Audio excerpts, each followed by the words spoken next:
So today I'm going to cover iron and iron deficiency.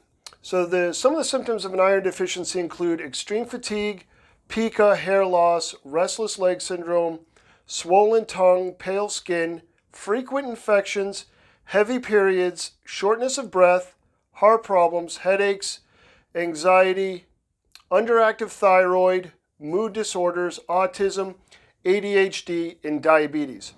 Now, pica refers to eating things that are not food, and in reference to an iron deficiency in association with autism, that is more likely associated when we are in critical stages of development. If we have an iron deficiency during a critical stage in development, like when we're really young or more toward puberty, then an iron deficiency can impact the development of autism.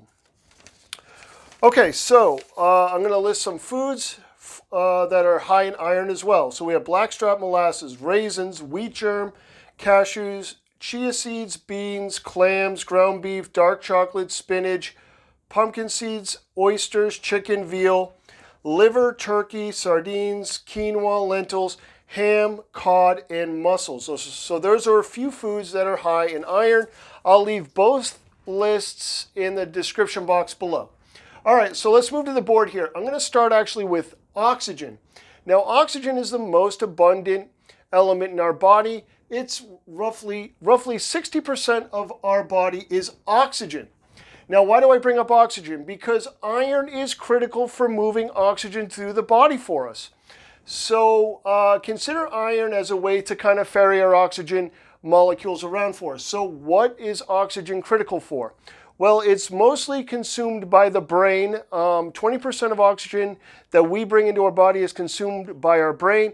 30% is consumed by our skeletal muscle at rest. But up on the board here, I just have four molecules that require oxygen to synthesize.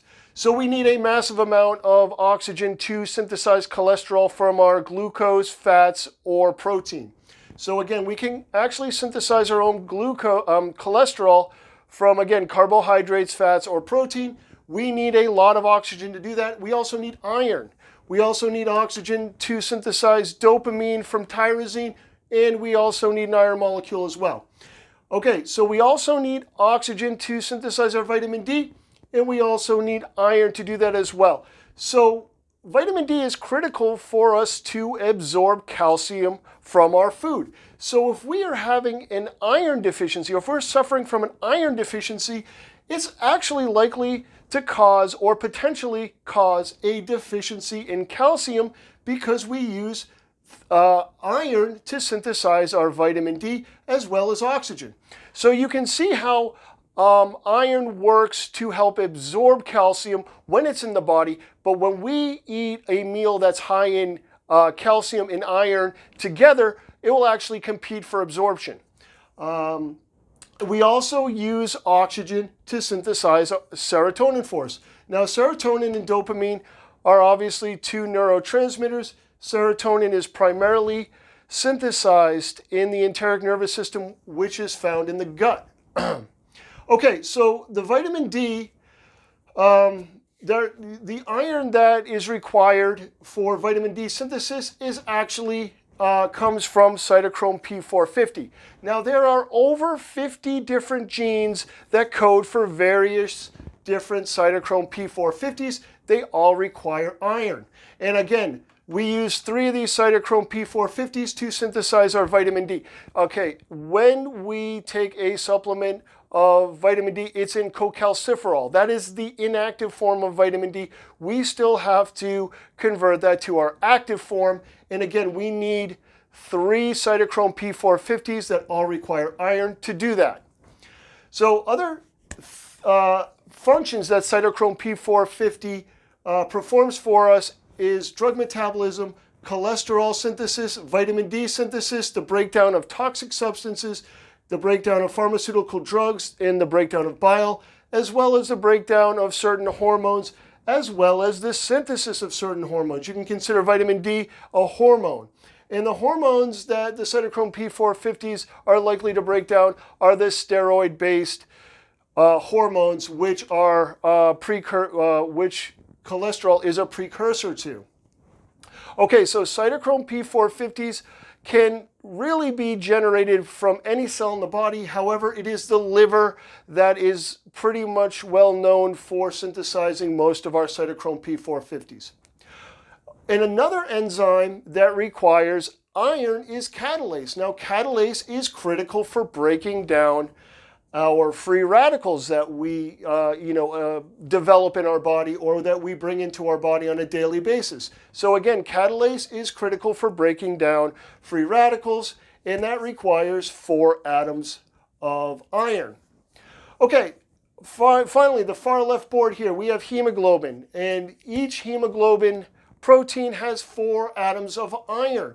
And again, hemoglobin is the main ferry for oxygen in our body, and it is also one of the biggest sources of storage of iron in our body. Hemoglobin makes up most of the protein in red blood cells, and it's red blood cells that can store up to 66% of the iron in our body.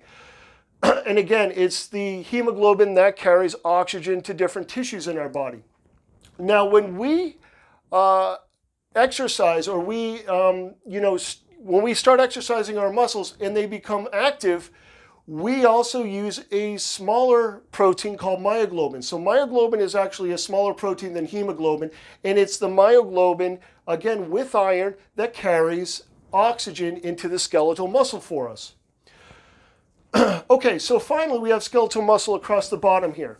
Now, skeletal muscle, again, I already mentioned, at rest uses about 30% of the oxygen that we bring into our body. However, when it becomes active, again, that's where myoglobin is really going to amplify its work for us by bringing additional oxygen into the muscle.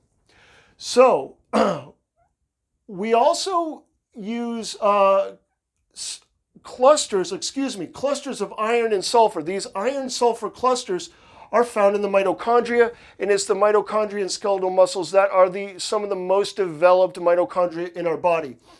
And it's these iron-sulfur clusters that are critical for breaking glucose down into energy.